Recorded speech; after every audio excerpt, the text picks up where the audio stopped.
Two, two. Mic check 1 2 1 2. Mic check 1 2 1 2. Mic check 1 2 1 2. Mic check. 4E is about 4 elements, you know. So it's you know, the art of emceeing or music. It's dance, it's DJing, and it's graffiti.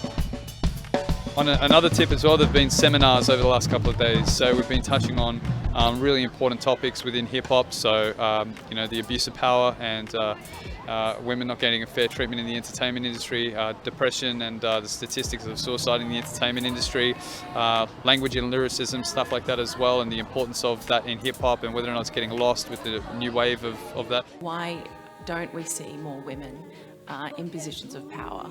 The government grants, more people need to acknowledge how important this is, because without wordplay, without art form, we'd be a lost civilization. You know, passion, art, it allows us to share our feelings. It's about the next generation and how we raise our girls to see ourselves.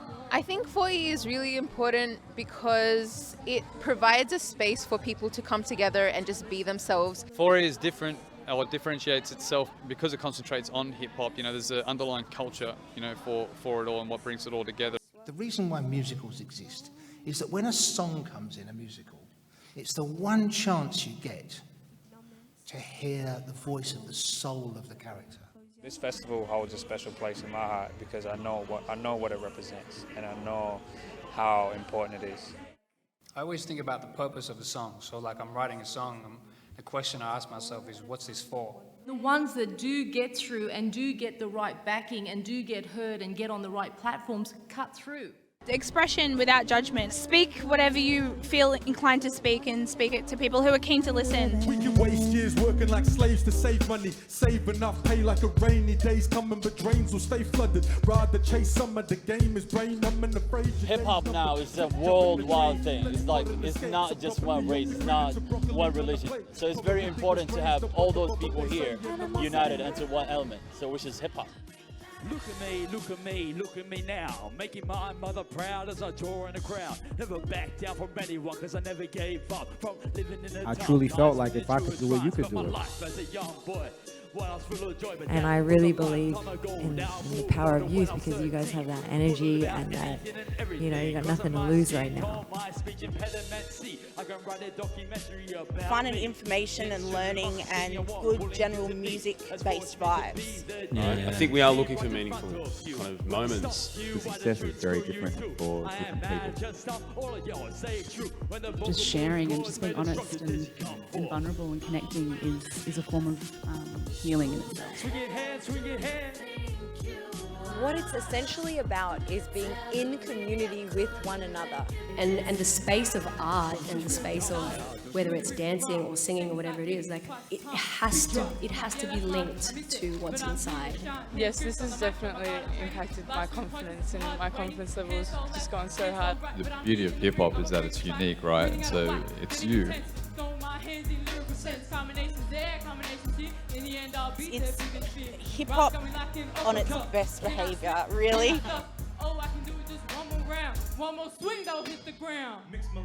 The creative lifestyle, and the vibes are getting heated already out here.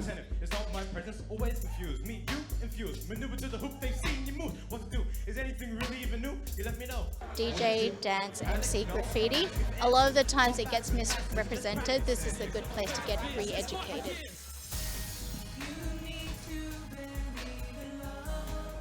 Being yourself to the maximum capacity is only going to serve as motivation and inspiration to anybody around you. Sometimes you might be, you know, that shining light when some people they feel like they've got nothing. Know who you are, what you represent, where you're from. Dig deep into not just yourself, but what your parents' story is, what your cultural story is, what's your history, what's the legacy that you carry. Disregard any kind of conversations, messaging that tells you that what you have in terms of your culture is lesser. It's not.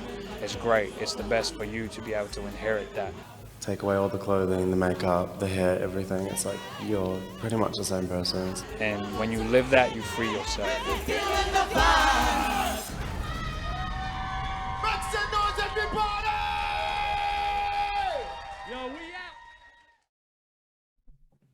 Greetings everyone, this is Maxine and another exclusive interview right here on She Is Women in Conversation. I am so excited to finally get this incredible woman to first off agree to have an interview with me because she's just always so busy and I think humble to a fault. But secondly, just because I want to give her flowers for everything that she's done, not only for myself, but for so many people in our hip hop community here in Australia. Welcoming my dear, dear friend, the beautiful Vyvienne Abla. How are you, my love? I'm good. How are you? Thank you so much for having me. I'm good. I'm good. It's so nice to see your lovely face and just connect. You know, we live in the same, like literally the same shire, if we can say that. But we obviously, with being in lockdown and everything, we haven't been able to see each other. We're literally like a half an hour drive, but it's been crazy times. How have you been?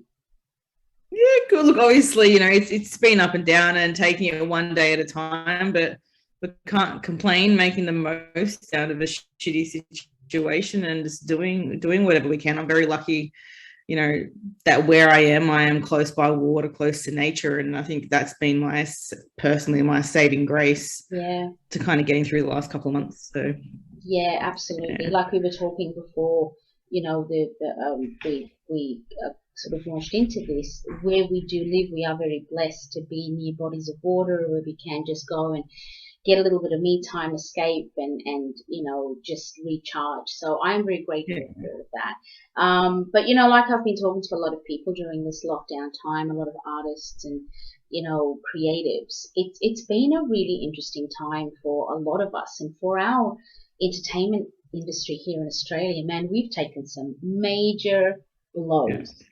You are a woman who is really, really steeply invested in not just the hip hop industry here in Australia, but in entertainment in general. For most of your life, your business has been the cultivation of our hip hop community to not only just bring live acts and quality live acts with local artists, but you're an incredible advocate for you know, the Indigenous community, for you know, First Nations, for you know, your own you know, cultural community as well. How have you felt that the last couple of years since Australia's gone into COVID? How has that affected your business, your company? I mean, we're just constant. I mean, and you know, in terms of from the business or the events, you know, we go from like the events entertainment side of things, which, you know, because you know, you were part of the last 40 Sydney, the festival and conference that we run, in terms of having to just constantly pivot and change and just get used to adapting kind of week by week. You know, when COVID first hit, we were 1 week away from launching a 2-week festival across Sydney, and you know, to go from that and have to switch to online. Well, we made the decision to switch online very quickly rather than cancelling out, because we knew that we had programmed over 100 artists and speakers, and although it wasn't in its full capacity to what we initially had hoped for, you know, it was like, what do we do? Do we adapt or do we shut down like everyone else? And that is what was happening at the time. And I think it was just, I don't know what clicked. I knew we were kind of pushing ourselves up a hill, but I was like, no, we're doing it. And I'm like, well, there's a will, there's a way, we'll figure it out. And, you know, and I think with that kind of switch and change, trying to not be too hard on myself, or I'm very kind of particular and I like quality and perfection. And I had to kind of let some of that go and realize that this whole journey that we've been on the last couple of years, we're going to make mistakes, we're going to learn, we're going to adapt and change and shift. And that's essentially what we did. We kind of went out and, you know, a week later, we were doing a digital event, which no one else was doing at the time. And, you know, or hadn't shifted that quickly. And we learned so much even that first week. And, you know, going from running a 2-week festival to 5 months of content online, like as the time shifted and grew, we changed as well, because as I was saying, we were learning the whole way through, and by the time we ended, we were like, okay, now if we need to keep doing this, we know what we're doing, you know, nearly a year later. But it's absolutely. And you know what? Look, it was a great experience, and you know, I mean, it was one thing we'd always wanted to do anyway, but it was never in the top 5 in terms of going digital, kind of, as you know, because, you know, engaging international audiences and the partners and things like that I've been kind of going out and meeting over the last 5 years has always been a part of the plan, but trying to work out that digital space kind of never was as urgent as other things, so it kept getting pushed to the back burner when this happened. You know, now we're fully equipped in being able to do that, which is, you know, it's such a blessing though. And I mean, look, it's such a testament to you, the way you switched gears. I mean, you know, it again, you know, for people who aren't obviously aware with the work that Viv does, Viv has been the founder of the 4 Elements Hip Hop Festival here in Sydney, Australia, obviously with its, you know, base having obviously been within, you know, sort of southwest basin. Bankstown is the area that it was initially started at, and it literally has grown over the last, this would have been its 7th year, is that correct? 7th year, yeah. 7 years of something that, you know, you literally just started with, it was yourself and a handful of people, and relying on obviously community support, government grants, all of that type of thing, to building it to this internationally recognized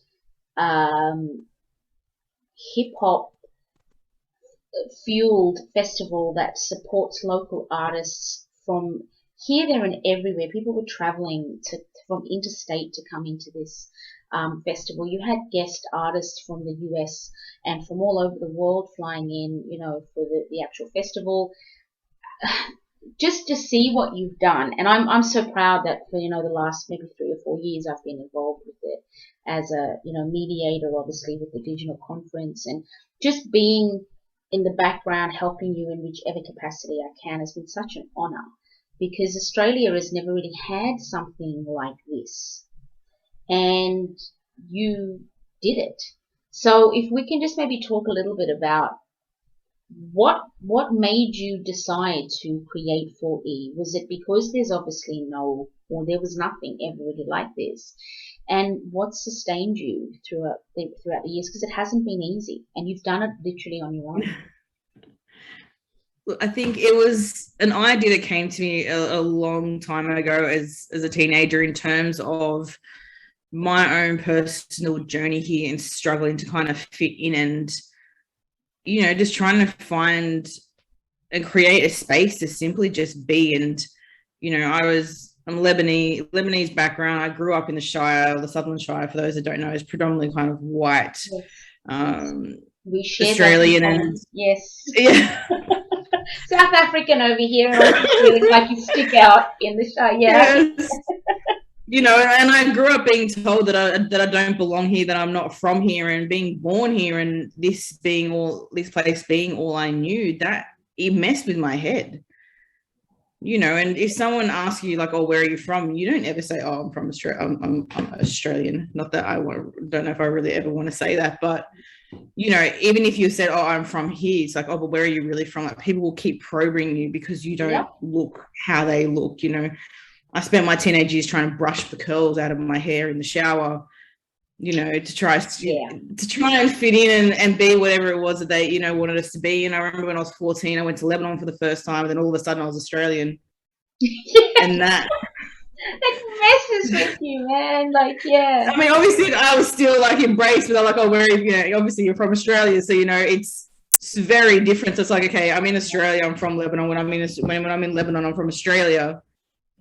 And that triggered, from like the age of 14, 15, a conversation, or I guess a thought process of me trying to think, hang on, like, what's happening here? And you know, and that took quite a while to settle in. And I remember kind of going to the US for the first time in I think it was 2008. And landing there, and I don't know what it was, but kind of breathing in that dirty air of That of New wonderful, York for the first that time, and grit, just being instantly embraced for who I am. It didn't matter where I was from, you know, it was more about who I was, what I was doing, and my skill, and like, you know, it wasn't based on like, whatever I said. It was like, okay, cool. Yeah. I wasn't questioned. Yeah. And it was this real interesting thing where I felt more at home in a country I never knew and had never been before than a place I had grown up my entire life. You know, and all of these moments kind of culminated into trying to work out, what do I want to do with myself? What do I want to do with my life? And trying to figure out where it was that I kind of belonged, or what it was that, like I said, that I wanted to do. And initially I wanted to leave and I was going to relocate, and, you know, which would have been so easy to do. But then I realized that the reason why I wanted to leave was the same reason that I needed to stay. And that was to, even though it was harder, but, you know, it's almost like a blank canvas here, because there is so much work that needs to be done in terms of creating those spaces and those places for artists to grow. And if you look at the industry now to what it was 10 years or 20 years ago, it's so different.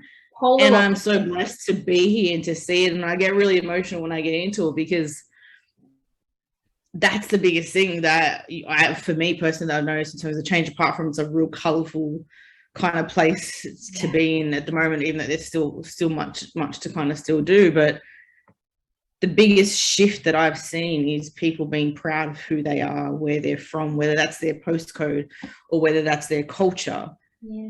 And when I was growing up, that didn't happen. You didn't talk about that stuff. No.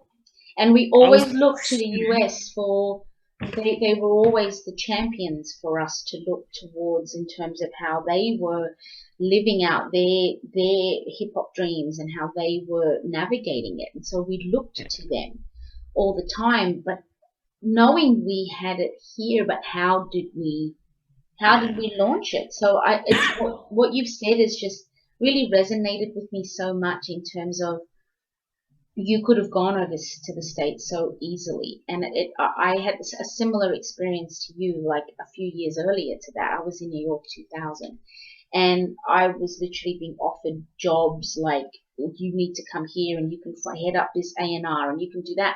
And I remember and opportunities just like ooze out. It doesn't matter. You could be on the subway and something happens, and seriously, it's a whole different concept of how things work, and the speed as well. Like we move like snails down here, and over there it's just like constant go, and it's like that energy was like, oh, this is my pace.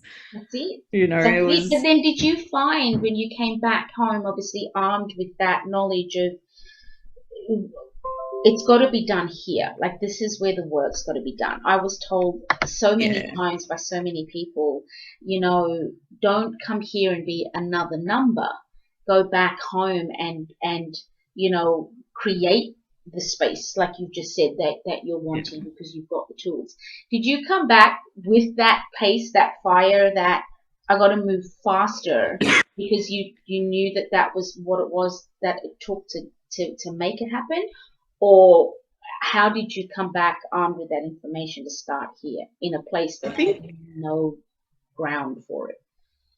I think that, like I was saying, there was these key moments that just kept triggering things in my mind and made me question things. And, you know, and it took me a little while to figure out, but then I realized by like my early to mid 20s that the place where I had kind of fit in, where I had belonged, and where I had kind of found home was through music and the work that I was doing. Like, I didn't realize I was part of a culture or into something until I was looking back, you know, because I started promoting and handing out flyers when I was 17, and kind of I came up through the club scene into the industry, you know, in that way, from the clubs and radio hosting and working with I've always had a passion for unsigned artists, and, you know, and trying to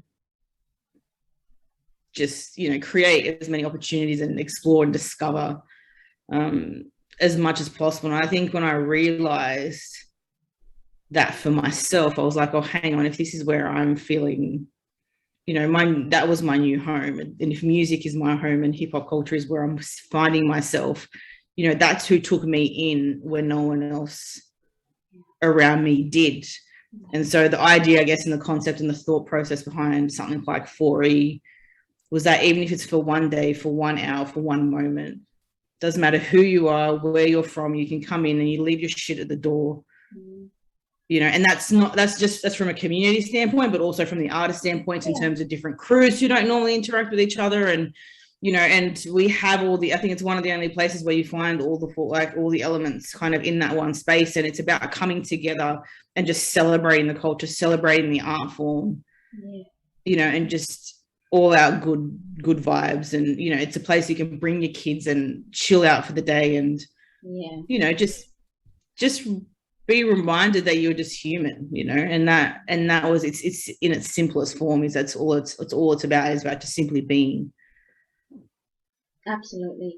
I know, and just hearing you speak of it in the simplest of forms, you know, because when you look at it from a 10-foot view, it is a massive undertaking, right? Like when you first let me into the planning of it, I was like, I'm gonna wait in the car with the motor running if you need me to go get your coffee, because this is huge. But when you break it down into the simplest sort of heart matters way that you've just explained it, that to me is the fuel to keep it going, is hearing it in its simplest form about just being a place where people can come and just leave their troubles at the door and just come and be as one. And even if you don't get on with somebody or whatever, hip hop unites, and that's what 4E has always had, that unified feeling. But it's a lot of work to create something unified. So you have to start about 6 months out in order to plan for the following year. It's just a constant flow. It's just a constant flow. I'm usually planning like 2 years ahead when the one this year isn't usually happening. And you know, and as you know from the back end and people who have kind of been close around, there's been quite a lot happening behind the scenes, and you know, where it's been really tough. And there's been a couple of years like in the middle there where, you know, I remember after the 2019 festival, I think it was, like I literally just had to shut down and not think and talk about it for months because I was that physically, mentally and emotionally drained by what was happening on the back end, in terms of the politics and the bullshit, and just having a lot of negativity and some of the wrong people or partners kind of on board, or just the constant pulling and pushing of things that people wouldn't even think about with this sort of thing. It's not directly for the event, obviously the community we're working with, but on, like I said, the more of the structural kind of at the side. And I just had to literally just push it aside. I remember I went overseas, worked at another festival, I forgot the 4. I hadn't even like, you know, evaluated, wrap things up. I was just like, as everyone was paid, I'm out. I literally couldn't even talk about it without kind of feeling a certain way. And I just put it on ice. And then I remember, I think Dobby was over at that time as well. We were kind of at the house, and the crew, the music crew, the youth, the group from the workshop program that's kind of embedded into it, had surprised me and had written a song and a dedication to me between them and the mentors. And I remember listening to it and just like bawling my eyes out, you know. And it's things like that. And when you see the impact that it has, and the fact that, you know, and not just saying it, but it has saved lives, because people have told us that it stopped them from, you know, committing suicide, or it's stopped them from going down the wrong path, or they've found a whole new family, or they've been into music their whole life but never even told their family, and then all of a sudden in 6 months they're performing on stages, you know. And that, when you say kind of what is it that kind of outweighs all that shit and the negativity, it's that is what, you know, when those stories come out, when you have those conversations, when you see the difference, you know, in such a short time, when you see such a shift in who people are becoming, it's like, well, how can you fault that? You're like, okay, it's worth it. I'll put up with the shit. I'll put up with politics. I'll put up with, it's like this person over here who, you know, I'll play the game. I'll keep playing the game, and I will keep pushing and figuring out a way to make it happen, because there is a need for it. And I do believe that there is nothing like it. And I was actually really I've surprised myself, you know, where things that I think is normal and just part of the norm and that people do it everywhere and around the world, and then realizing when I'm describing how the components of the program and how it's all structured and how everything intertwines, it's actually not that common. And you know, that to me kind of was a bit of a shock. Absolutely. You know, when I'm talking conferences, like international conferences and stuff like that about it, I'm like, I didn't think that was anything special. Like, to me, that's just how you do things. It's and again, it just, that is just a testament to your character, because you've always just put your head down and you've worked, you've just churned things out.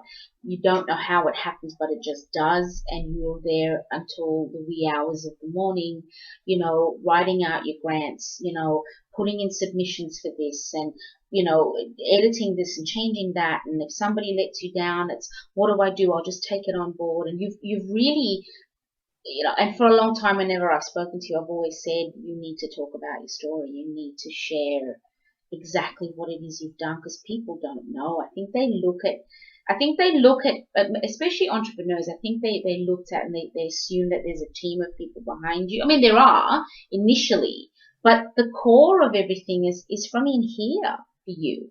And then you've got to trust the people that are in your team with your vision, because it's like kids, and you don't just trust anyone with your kids, and then you've trusted the wrong people, and then you've got to rebuild trust with someone else. And I've seen you struggle in those moments, and I'm a person who struggles with trust of my own brand too, so I understand. So when we've had our conversations about, you know, especially when 4E was going down the digital path, and you created the space you did, giving people opportunities to explore and find out what they are even more than what they thought they were, is another gift that you have. So you're in the business of sort of dream making and gift giving as well as just event planning, I think. And bringing out the best in people and telling them to jump into the deep end. And you'll be right, Maxine, you can facilitate with the camera rolling, and you can be like a mini Oprah because you'll be good. And I'm like, okay, I don't know what she wants me to do, but at the end of it, yeah, she's right, I'm going to add that to my resume because I like it and I was good at it. So you've got this gift, Viv, so just own it. Like, seriously. Thank you. It's a very humbling gift to have, definitely. And I'm very lucky to be surrounded by so many incredibly talented, you know, and just amazing people, because, you know, I think that's the other thing, is it's taken me quite a while to get that right circle of people around me, because starting, and even in terms of mentors, like I've got some mentors now, but 20 years ago, the people you had around you, you know, people didn't want you to excel beyond them. Like they would build you to a certain point and then go, okay, go back down. Yeah, we can't go. You know, so they kept the hierarchy, and the gatekeepers were very defiant. Thank you.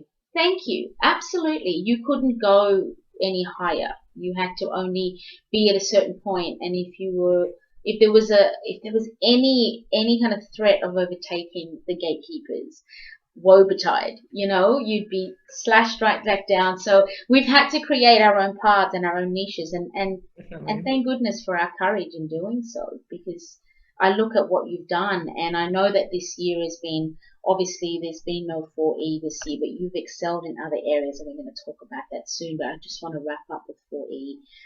The digital conference was just exhilarating, and it was innovative and so engaging and so necessary.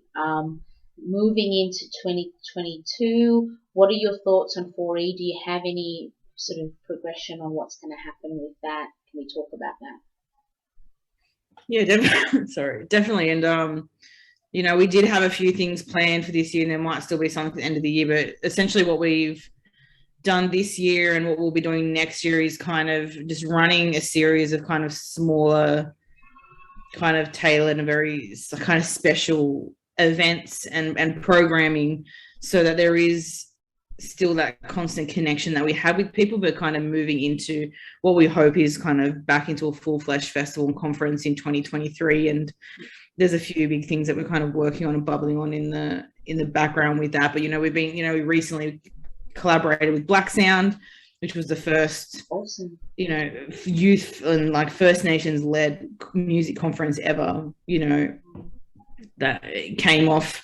Big Sound wasn't able to run this year, but Black Sound did, and that's massive props to like Digi Youth Arts, and just shows you, you know, that the younger generation have it on. Like, for them to be able to pull that off and to make it happen no matter what is definitely a testament to what is happening at the moment, you know. And from the 4E Sydney standpoint, we're really lucky to be able to collaborate with them and present their closing party, you know. So it's things like that. We're also initially going to be, for the first time, branching into interstate and running events. So we were collaborating with Bleach Festival for a lineup up in Queensland, but obviously with COVID and kind of the border shutting, that kind of impacted that. But there are a lot of conversations and a lot of partnerships like that in terms of partnering with other festivals and events to still find ways of doing what we can in the climate that we can, and trying to make sure that whatever we do, we don't have to cancel. That's kind of my thinking and things. And,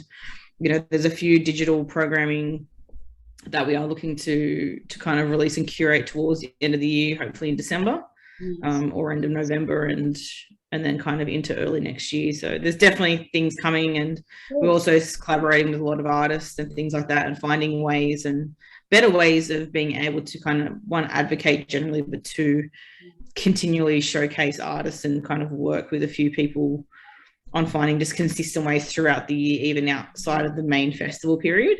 To be able to give kind of added support. But there's definitely things coming. That's amazing. As long as it's still happening, and obviously just, you know, it's still there, and we're hoping, the plan is that 2023 we'll be back together in a physical, you know, because right now the risk in terms of doing a massive outdoor festival and conference, it's just, the risk is too high at the moment. And like you said, like, we don't have a massive team and massive funds backing it. So for us, we can't just push out all this money and all this, you know, into doing a massive thing like that. So totally understand. 2023. Yes. Fingers crossed, please. Let us just get through next year, you know, pandemic free, and we'll see where we go from there. But so obviously with everything else you've been doing, you've put a little bit of a sort of halt on the event planning side of your business, but you're really been thriving in the artist management side of things. So you've been really, really blessed to manage two, and I think maybe adding a few more to your roster, but the two that really, really have sort of stood out, and that really, for myself as a music journalist here in this country, to see artists of this caliber just continue to excel, again, is a testament to yourself as well.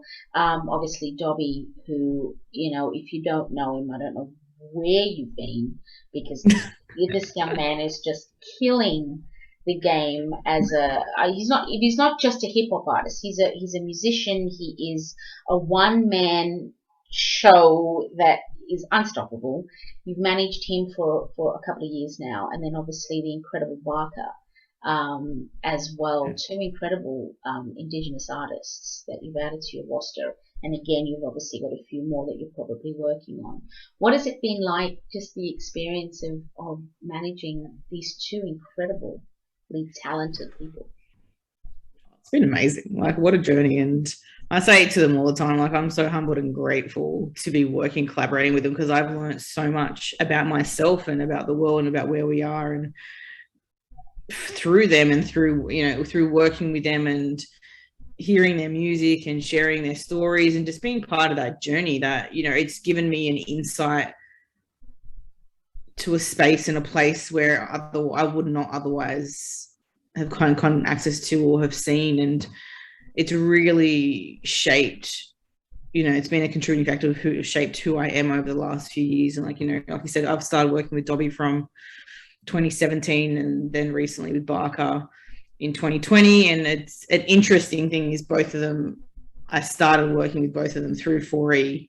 Yeah, look at you that. know, and then ended up kind of working with them longer term and officially signing them kind of off the back of the festival. Yeah, it's amazing. I mean, they've both had significant wins in their careers to date. Looking at, Dobby, just I was very blessed to be able to obviously interview him over the course of his career, and he's just such a delight and a pleasure to talk to. He's such an intelligent, learned young man about not just his culture. I mean, and he's fusing, Aboriginal and Filipino culture in there, which is mind blowing in itself because it's two very strong cultures that he waves his flag for so proudly. But it's just his talent. It's mind blowing.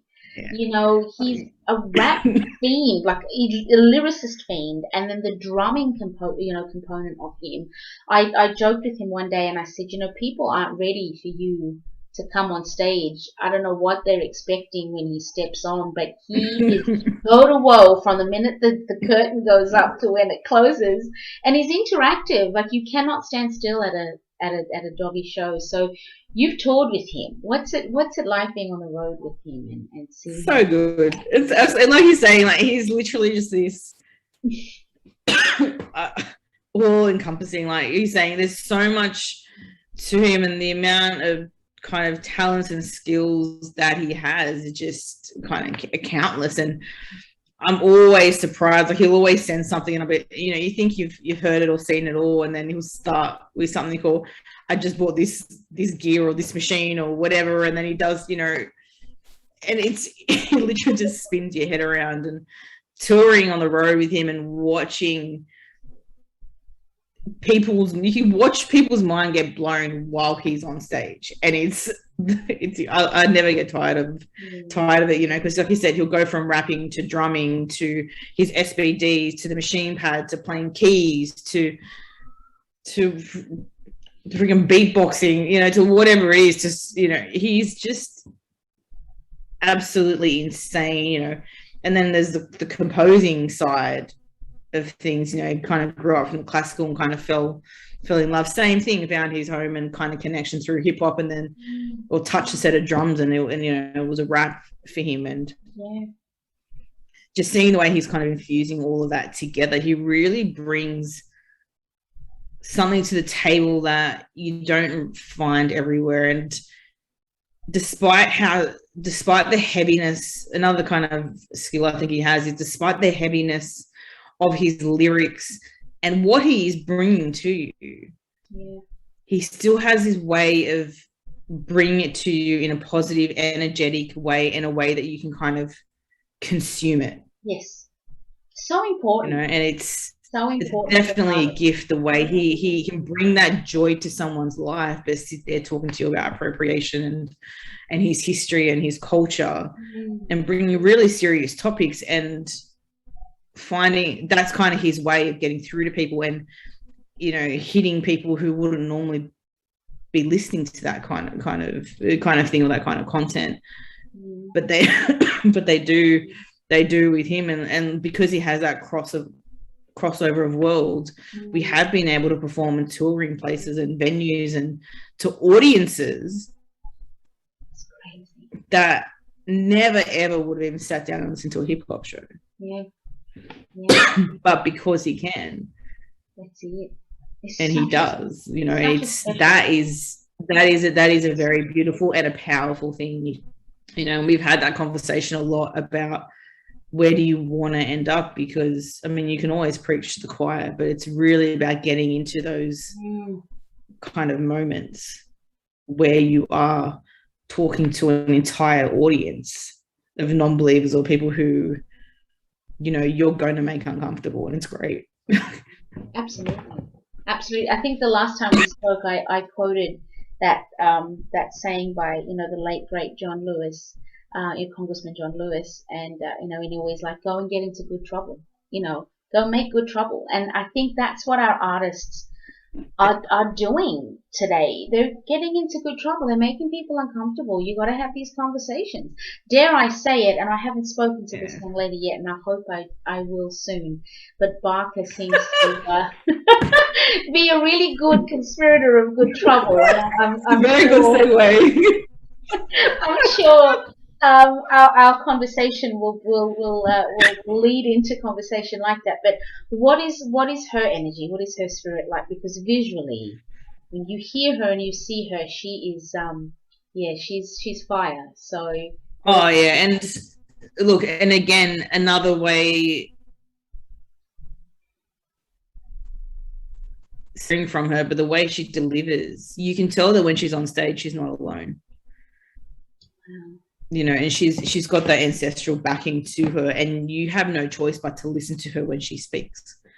And I think just her story and her journey to where she is today just amplifies that voice, and it also pretty much just anything you knew or you thought you knew, or any stereotype that you thought, she's just pretty much ripped it up and thrown it back into your face, because you can't tell her that she will never amount to anything, or that she's not going to succeed, or that her past will dictate her future, because she has completely transformed her life.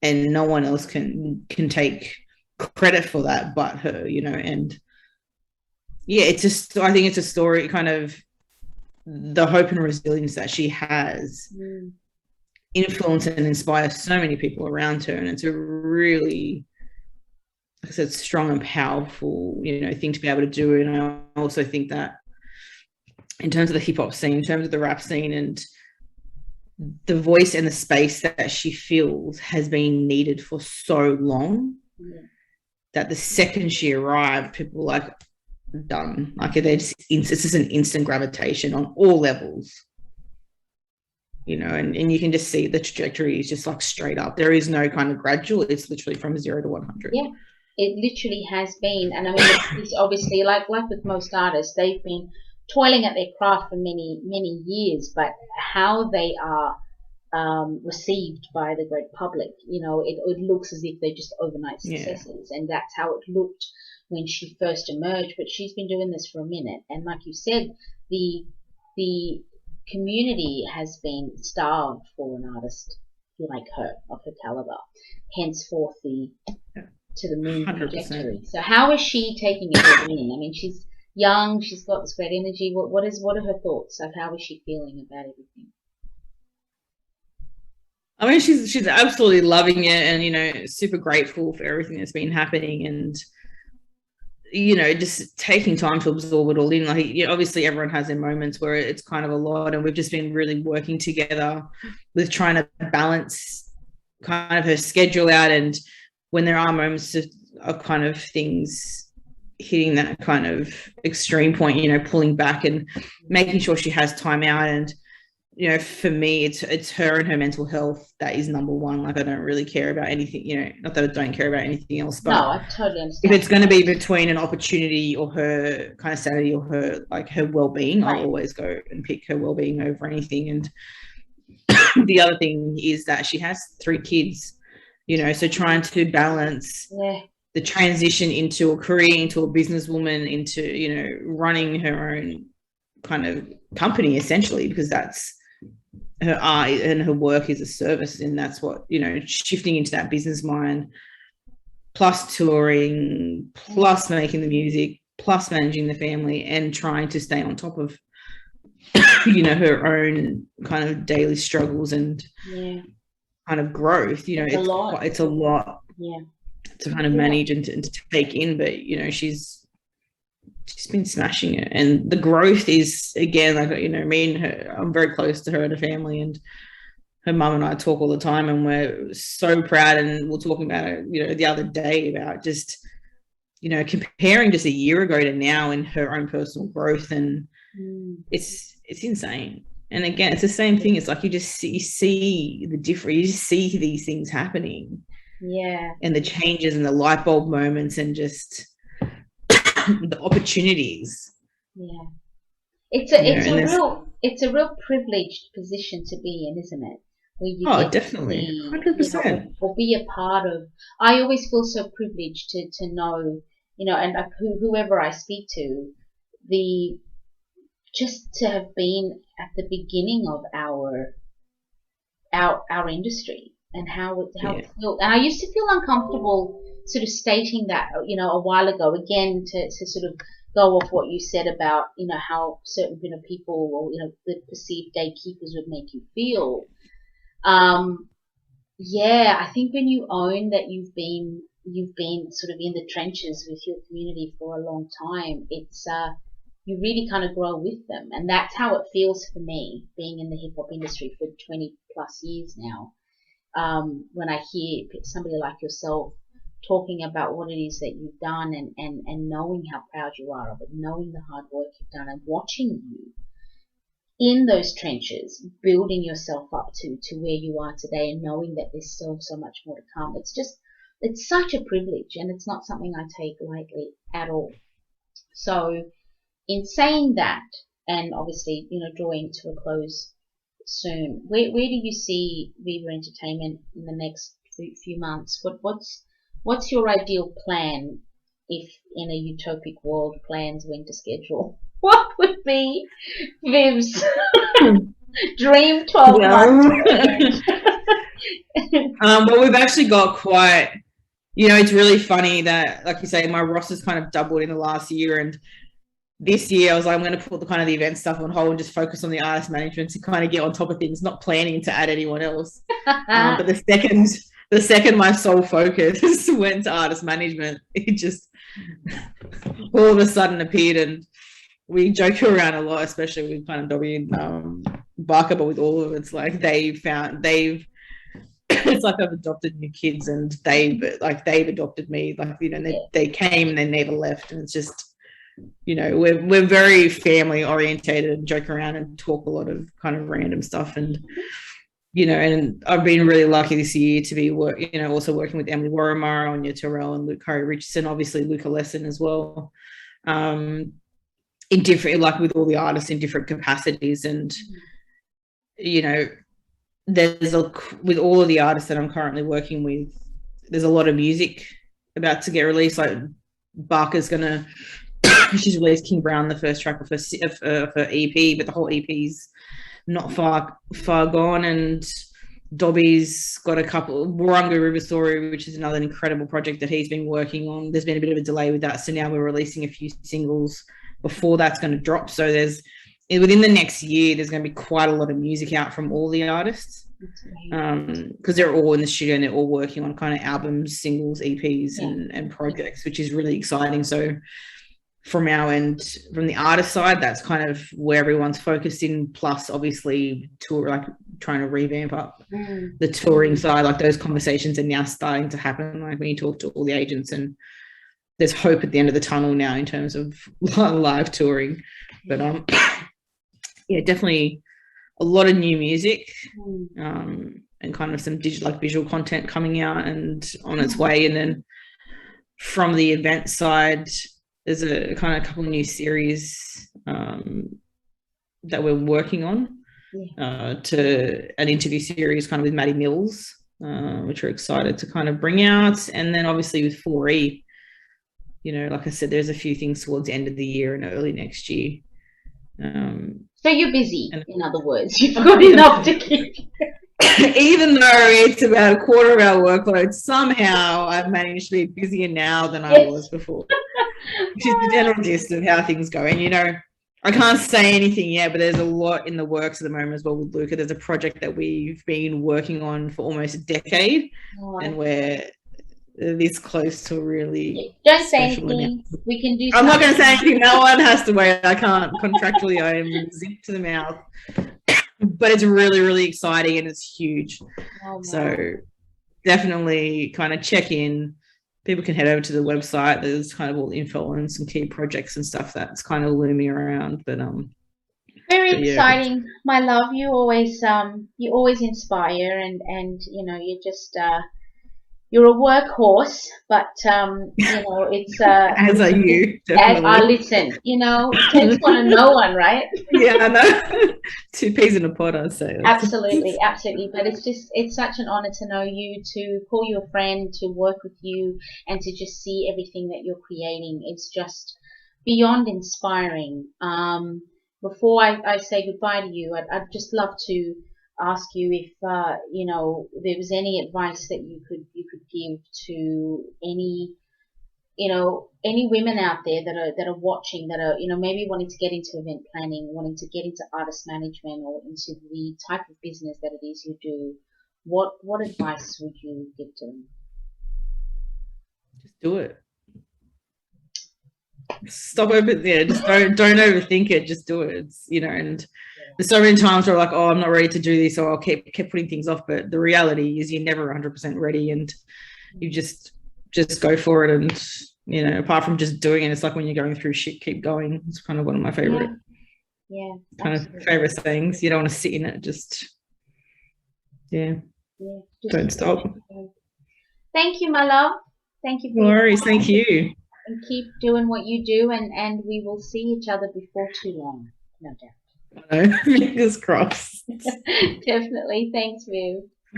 Thank you. Yeah, who's ready for a bit of a party?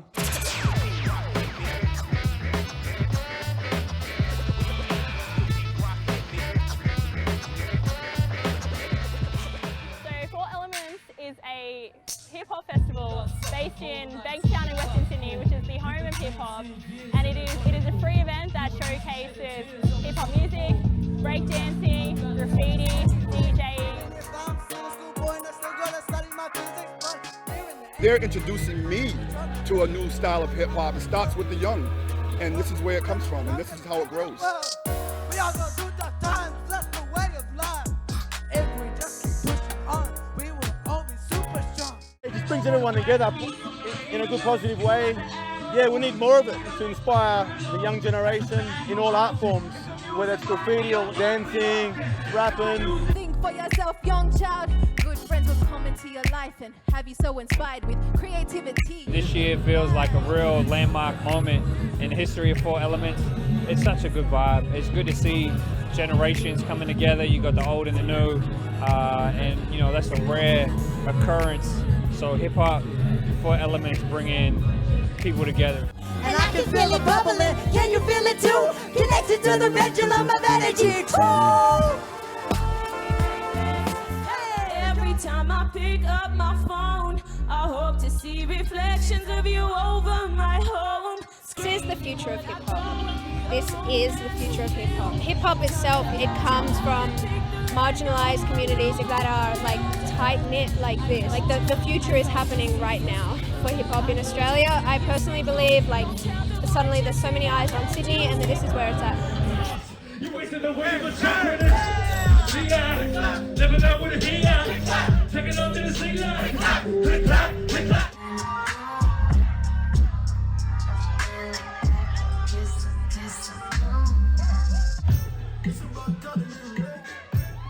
I think Four Elements has huge potential. I think it's ahead of its time because it's built an infrastructure that I think has been sorely needed in terms of professionalism and in terms of the community spirit, community mind, and the heart of hip-hop. It's got huge potential. I think within 5 years' time, it'll be the premium hip-hop festival in Australia.